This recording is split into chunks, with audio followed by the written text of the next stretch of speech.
Right, well, I'm here with Alison from the South, formerly the beautiful South. So the South now, but still beautiful.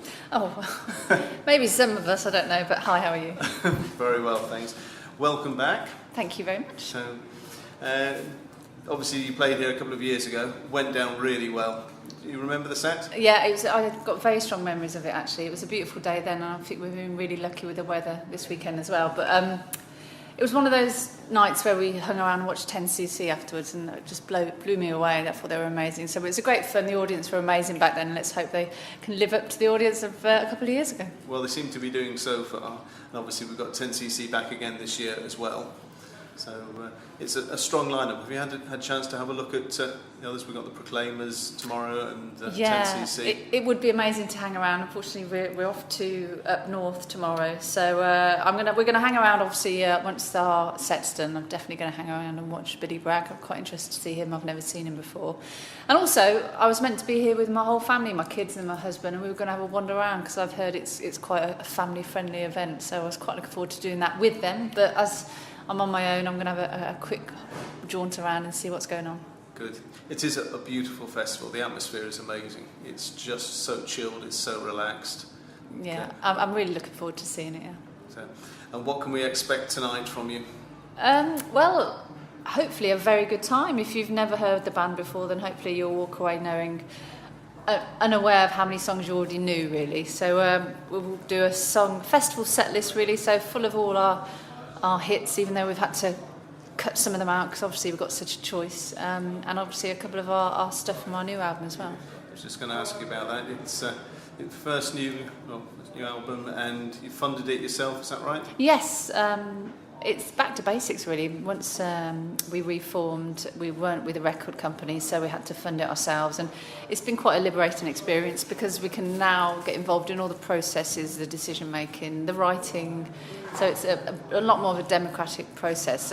It can be a bit lengthy in getting decisions made when there's 9 of us in the band, but we got there, and we're really, really proud of the album, and people have said it sits really nicely alongside the old back catalogue as well.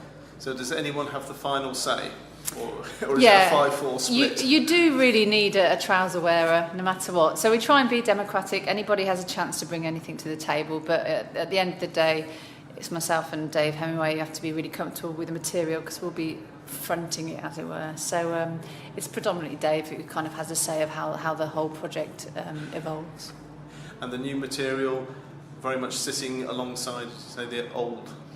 I hope so. And when you put mine and Dave's vocals side by side, it automatically lends itself to the beautiful South anyway. But we've tried to keep in the kind of clever, acerbic wit that Paul had in his lyrics, and obviously the tales, the trysts, the love affairs, the stories that they tell as well. So we've kind of stayed in that vein, and hopefully I think we've hit the right spot. Obviously we've evolved, moved on a bit, and obviously we've got different writers involved now, but hopefully still maintaining that taste of the beautiful South.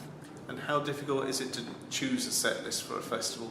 Because it's a slightly different audience, so presumably you have to play the old favourites that people are going to know. Yes, very much so, and with the sheer amount of material we've got in the back catalogue, it is a real shame that quite a few songs that the majority of the band might be really keen to play don't make the cut.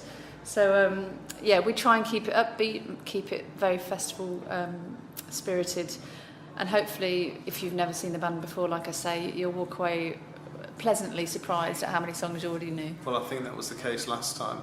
There are a number of people I heard saying, I've forgotten about that one, or I've forgotten about that. Yes, definitely, yeah. So, and how's the new album selling? Well, it's not that new actually anymore. It's been out for a couple of years now almost, but we're having lots of requests to get new material out there, and it's now trying to find the time. We gigged so hard last year that we made a group decision to take it a bit easy this year. But now I think people are getting their energy levels back up to form, that we're looking to hopefully get some new material recorded. Because it is nice to keep moving. It's silly just to sit back and rely on the history of the band, because we've got new members of the band. We'd like to keep going and then evolve as we go along the way. And you still enjoy it as much as ever? Oh, yeah. I can't describe how much I enjoy it. I'm a very happy mom of 2 at home with my kids the majority of the time, but you can't be getting up on stage and singing. When the audience is singing at you the lyrics to any song, it's quite, it's magical, and it really is. I feel very, very fortunate, and long may it continue. And do the kids like the music, or are they into modern blip-blop music? Blip-blop. My daughter's 9 and my son's 6, so I took them to a couple of festivals last year, and they saw me perform, and they were fortunate enough to see me in front of 30,000 people, which was a moment where the penny dropped for them. Until then, whenever I said I was going out to gig, they'd put on the sad eyes and they'd moan and say they don't want me to go, and do I have to go? But now they've seen the reaction from the audience and how much people are enjoying themselves, and see how much Mommy's enjoying herself, that it's almost like I'm away now, and my husband's on the phone saying, does anybody want to speak to Mommy? And they're like, no, I'm all right. They know what I'm doing, they know I'm enjoying it, and I no longer have to say, please feel happy for Mommy that she's doing something she loves, because now they realise just how much fun it is. Well, I'm very glad they could spare you for tonight. Yes, I'm really looking forward to it, but thank you very much for having us back again. Thank you very much.